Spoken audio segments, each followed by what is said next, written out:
difficult deserves to have an expiration.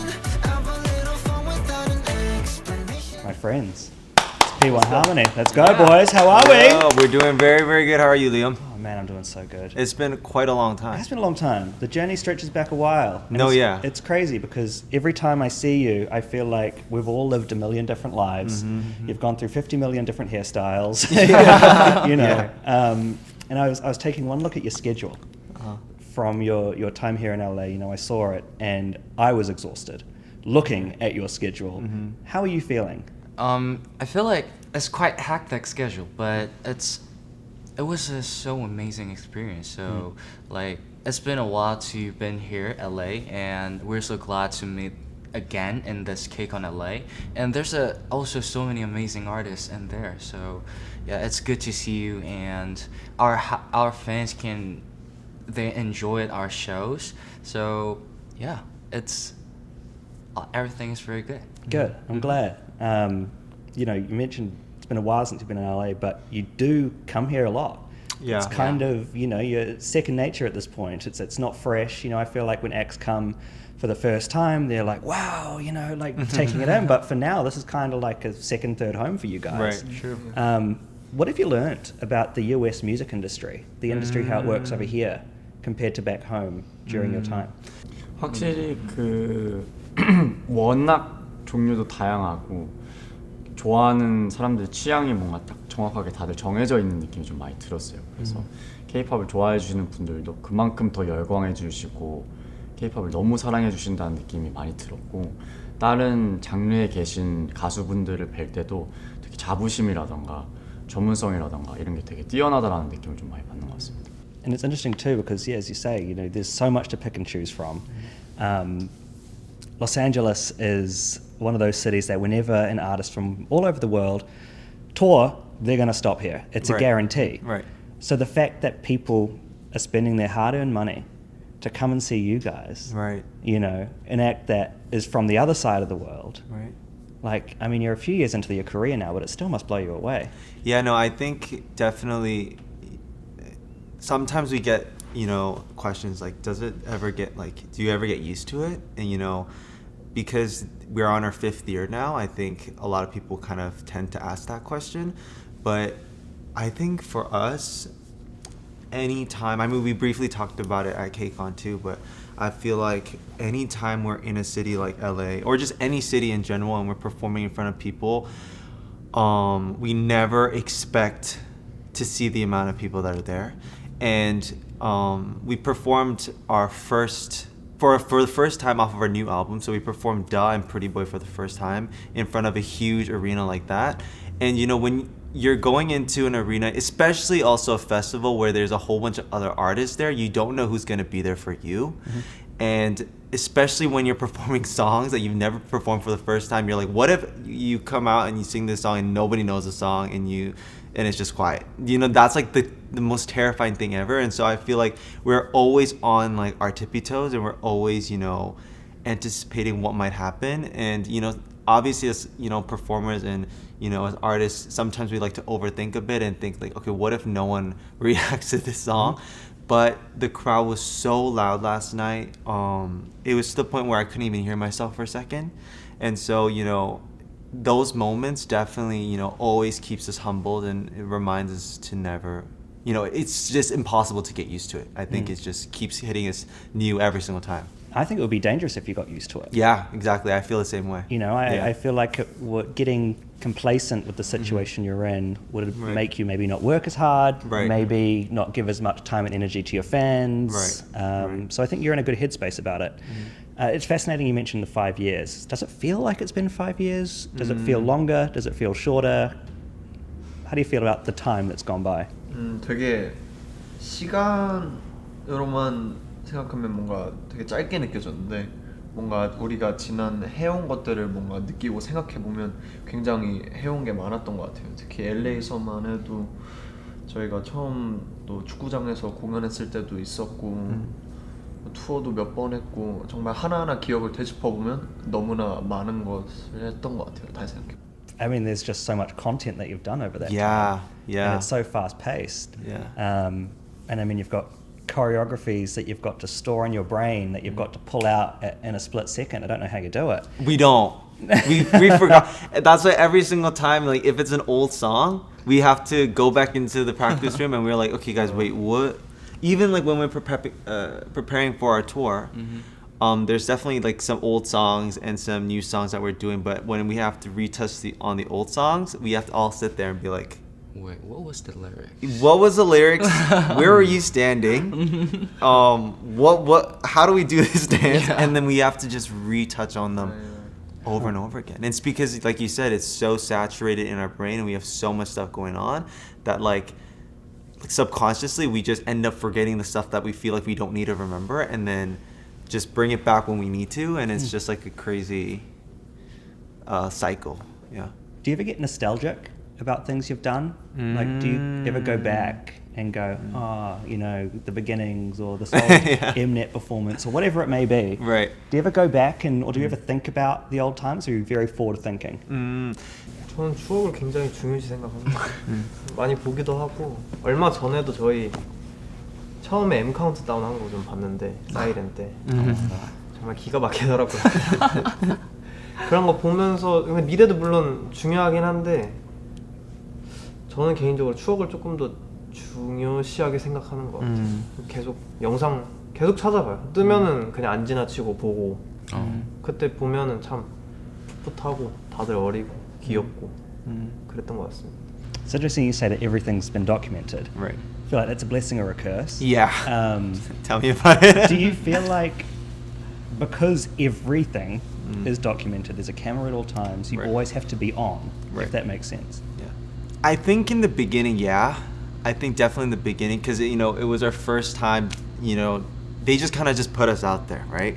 And so in the beginning, we were definitely like, okay, we need to have like this image and like we need to have like this, like the way we speak and the way we act, this is how people are going to perceive us. And so like we need to like make sure we know how we're being perceived, and like we had this whole thing. But I think as time goes on, you can never really hide your true self. And that's like something that's like, no matter how hard you try to act, unless you're completely off the internet, which is not possible, like there's no way in hiding who you are as a person. Truthfully, that's what I believe. And so I think the more authentic and the more true to you are to yourself and on camera is where most people resonate as well. And so I feel like although sometimes I might look back and be like, why did I do or say those things? Because a lot of the times they get blown so out of proportion.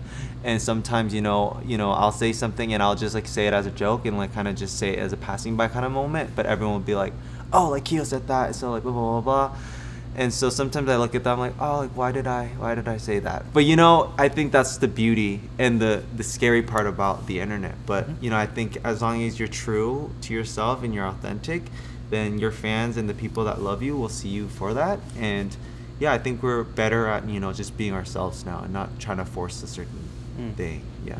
True and authentic. Good words. Yeah. Let's talk about what's next. What's next? Oh, you know what's next. Oh, boys. what's next? Let me tell you, I've heard the song. X. Yeah. Oof, that's a smash, guys. Thank you. That's a smash record. I spun it twice this morning and it's still in my head. Thank you. So you've done that. You know how to make a catchy pop song. Not only that, the song is done in English and then in Spanish. Yeah.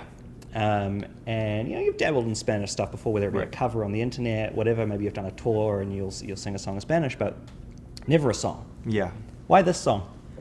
I feel like definitely because it's our first English album, and it's an album that we really want to have people in America to resonate with. And also Spanish is such a it's a language that is so widely spoken, especially in America.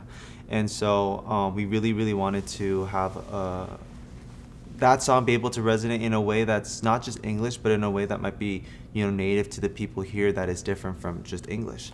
And so we just thought, why not do Spanish? But it was definitely difficult. I remember in the recording booth, we had someone help us there, but it was like, you could hear it, and they're like sing it like this, but I'm like, I think I'm singing it the way you're telling me, but it's not coming out the way that they want it. And so like when they speak English, like when we do our songs, sometimes there's some English lyrics involved, and I watch their pronunciations for them. I'm like, dude, just sing it like that, just sing it like this, and like the way they're understanding it, they're trying to sing it, but it doesn't sound the same. So like now I understand what that feeling's like, right? Now you'll be a bit easier on them. Yeah. So like it was definitely a challenge, but I think it was a very, very fun challenge, and we hope to see a lot of people enjoy the Spanish version as well. It's interesting too because like it's the same song, right? They feel different. Yeah. Obviously they feel different. Yeah, but, no, like, I felt the same way. I was listening to this sounds like a different song. It's like you could listen to them both and not feel like you listened to the same track. Yeah. It's really interesting. Yeah. No, I think it's great that you're doing it. I think this song will resonate, and I think as I say, listen to the record, and this is probably the right song to do it to. Thank you. Thank you. And I hope that fans pick up on it. Also going out on a tour. Mm-hmm. Most Wanted. Going back to the schedule being crazy, it is the largest tour you've done yet. Yeah. The venues that you're playing, Intuit Dome here, Yeah. it's just bonkers. It just gets bigger and bigger and bigger. Yeah. How do you keep that connection with your fans as things get bigger, as the audience gets larger? You know what I mean? For me, when I'm on the stage, I'm always trying to like see each eyes that I can see, like one by one. Every single eyes that I can see, every single like face expressions that I can see, so that I can like resonate with them, and then I can feel their emotion, feel their energy one by one. So yeah, I guess a lot of our fans feel that. I always trying to do that. And yeah, I think that's my way to get connected to my fans. To feel that connection. Always, yeah. What does it do to look into a fan's eyes or to see them holding a sign? Like, what does it do to the mind? Does it motivate you? Does it make you feel warm and soft inside? Like, what do you feel when you see, an I love you sign or, I get a lot of like tons of emotions, but I think the biggest emotion is that I'm deserved to be loved. Then I'm such a like precious person as a human being, and I really want to give back the love that I got from them always. So yeah, the love's the biggest emotion that I get. Have you always felt like that? Or is that something new? Yeah, I do always feel like that every time I see them. That's lovely. It's nice that like you guys genuinely appreciate the fans because they're the ones that have put you on the stage. Right. He's brave for that though. Sometimes I get nervous, so I can't look into the eyes. Really? I have to look far because I get so nervous. Like when I see like real. what people say is like it's more nerve-wracking sitting in a room and like have 10 people than like singing in front of like a whole bunch of people. It's because you can see everyone's face. I feel the same way. So I can't look at each other's faces. But just adding on to what Jiung says, I think because we started off performing in like movie theaters, like in front of our fans, also in LA, and like just like these movie theaters that have like maybe like 50, 100 capacity, and like it wouldn't even be like completely filled, and it would just be like movie theaters to like arenas now. And so seeing that development, and also our fans could see it too, right? But I think it's just such a crazy thing to take in. Like even Intuit Dome, like, are you insane? My sister, when the things dropped, she sent me, she's like, are you guys Beyonce? Like, what are you guys doing? Bruno Mars just performed there, bro. No, literally, I was like maybe, I don't know, but I think it's just such a humbling and it's such a crazy thing to realize. And I don't think we're gonna be like, I don't think it's gonna sink in until we get there. But yeah, it's definitely like, even performing at the Keeho Forum last year, I think was a crazy milestone for us. And so the fact that we just keep on moving up, and like you said, having the fans come along with us, I think it's it just keeps us so humbled and thankful. I love how you mentioned you still get nervous on the stage. Yeah, looking into so the fans' nervous. eyes. I think I'm the only one though. I think so. Thanks. Yeah. Even yesterday, I was the only one that was nervous. Like no one gets. I naturally though. like naturally I do have like really bad stage fright. So I think that's probably what it is. But yeah. So sometimes I'll be like, guys, don't be nervous. Okay, guys, don't be nervous. Guys, we'll be okay. And everyone's like, dude, we're chilling. Like it's you. Do you feel nervous in the studio at all? Not in the studio. Well, which is interesting. Yeah. Because, and this might make you nervous going forward, but being in the studio, you are recording something that will be there forever. Yeah. Right? Like a concert's one night. Right. But when you're in the studio and you're recording the song, Yeah, it's there. It's there. It's in the track. It's getting printed onto the CD or on Spotify, wherever it's going to be. Right. That's so interesting. It's just because it's you in a microphone in a booth. Like, but that's why a long time ago when I first started, when I recorded, the environment that I was in the booth that I was in had to be the most comfortable place for me. Like if it was like a place that I felt a little, like the vibes were off, or I felt like it wasn't welcoming, or if I didn't feel comfortable there, I wouldn't be able to sing in my best capability, if that makes sense. But I think because we record in the same studio all the time now, that it like just feels super, it's just like it's home. Yeah, it's my booth. So Yeah. it's like whatever. But yeah, definitely that was a really important thing for me. So like I even tried taking my shoes off. I try to have like people I knew there, and like just made sure like it was welcoming as possible. But now I think I'm better at it. Yeah. Do you work better with people or by yourself? With people. With people. You're a collaborator. Yeah, I'm a collaborator. I need to have people there, and also I like to have the opinions of other people as well. Like I can't ever be like, oh, this is it. Like I'll be like, hey, like does this sound okay? Like let me know if this sounds weird. And I like to just bounce off of people's energies, and that's what's really important for whoever's in there. Because if they're like kind of like, oh, like let's go home, then like it'll make me not want to do it too. Do you trust your own instinct with things? Like sometimes when you're in the studio and you get a really good take, do you know it's a good take? Do you know that's the take? Or is it one of the things that's like, here are 3 takes. Which is the best take? Ask around.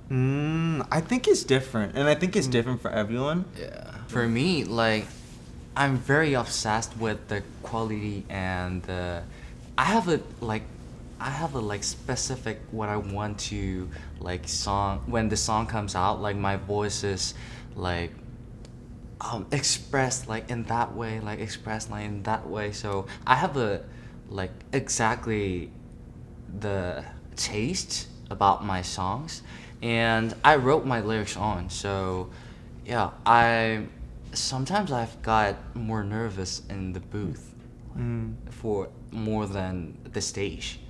So yeah, I have a instinct about this is the best taste. No, not Best taste. take. Best take. Yeah, I think it's really important to have that, confidence, and also have that stubbornness, but also being open-minded enough to hear feedback. Because sometimes I'll be like, oh, this is it, but then they'll be like, oh, but I think the second one and third one better. But like, you need to be able to be a little flexible, because sometimes a third person's ear is a lot better than your own. So yeah, I think having that balance is really important. That's why you work as a group. Exactly. To wrap, what don't we see in your process? What don't we know about your world that you want people to know? Oh, that we want people to know? That takes a different route. Wow. Answer both then. We fight a lot. Do we? Not amongst each other. But they already know. No, not amongst each other though. I think we have to fight a lot of people to get the things we want done. Fight. Interesting. Yeah, I mean, like I wouldn't say in a negative way. Like we have to, like not that, but not that specifically. But I think that sometimes we have to fight a lot for our voices to be heard, because I think I feel like a lot of people feel like K-pop companies and stuff like that is like super controlling. But I mean, it's also the same everywhere, right? So to get like our points in some of our creative decisions involved and included, sometimes we do have to have a little bit of an uncomfortable conversation. But I think we take pride in what we do, and I think there's parts of the we on YouTube, sorry, I'm like jumping all over the place, but on YouTube we every time we release an album, we release these like, you know, behind the scenes, like the making of the album videos for like that are about like 30 to 40 minutes long, and it's a little bit of like a surface level, you know, video of like the things that we do to get this album prepared, but there's just so much in-depth, like serious conversations that obviously get cut out and, you know, taken out because it's a little too like heavy. But yeah, like definitely we have some ideas that we don't agree with each other, and you know, just getting through that and maneuvering through that is what makes an album so dear to us, because we're like, finally we got it out. But yeah, I mean, a lot of uncomfortable but also fun and, you know, crazy conversations that needs to be happening for an album to come out is, yeah. Even with X too. Really? Yeah, we changed the title track, and like I remember being on the phone and be like, no, this is it, and they're like, no, I don't think that's it, and like all the members really wanted to do X, but like there was a different song that like people wanted, like other people wanted to do, and I don't even like, because the title song, like the single, the main single didn't even get, you know, chosen yet. We had to film, you know, our promotional pictures and everything without even deciding on which song it'd be. So like when we were filming pictures and stuff like that, like we didn't even know if like the title song was gonna be this or that. And so, you know, definitely those like those roughy, bumpy moments that people will never know about, it's definitely there. Yeah. But yeah, it's fun. You know what my takeaway from that is that you care about your work. Right. You care about what you give your fans. You care about what they're spending their money on. I think that's a lovely answer. Well, thank you guys. Thank you, What Liam. a pleasure. So nice to see you. So nice to have a conversation. And we will loop back again on the next project. Thank you, Liam. Thank you. Thank you guys. Enjoy it all. Thank you. Peace. Peace.